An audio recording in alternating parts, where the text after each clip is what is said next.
Sementara itu, Saudara, Satuan Reserse Kriminal Polresta Banda Aceh melakukan rekonstruksi kasus pembunuhan yang menimpa Evi Marina Amaliati, 53 tahun, yang ditemukan meninggal dunia di rumahnya Gampong Kaju, Kecamatan Baitus Salam, Aceh Besar pada 2 Januari 2024 lalu.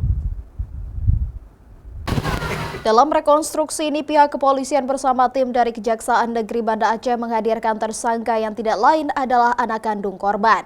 Mereka juga menghadirkan 3 saksi, diantaranya 2 tetangga korban dan 1 pacar pelaku.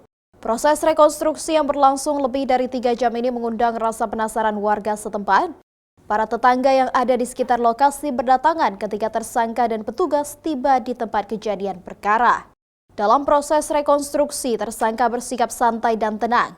Setidaknya ada 17 adegan yang diperankan oleh petugas yang dilihat langsung oleh tersangka, di mana juga terdapat saat pelaku memukul korban dengan menggunakan batu hingga berlumuran darah. Untuk adegan berjumlah 17 di dalam.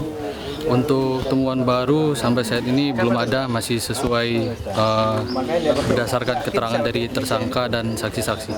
Untuk rekonstruksi ini yang kami undang atau ikut dalam rekonstruksi ini ada dari penyidik kami, dari kejaksaan, para saksi-saksi, dan juga dari tersangka. Dan tersangka tersebut didampingi oleh dari pengacaranya sendiri.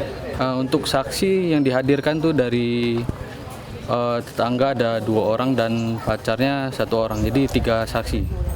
Sebelumnya, Satreskrim Polresta Banda Aceh menetapkan anak korban sebagai tersangka kasus pembunuhan terhadap Evi. Kejadian pembunuhan itu terjadi saat korban sedang tertidur di kamarnya.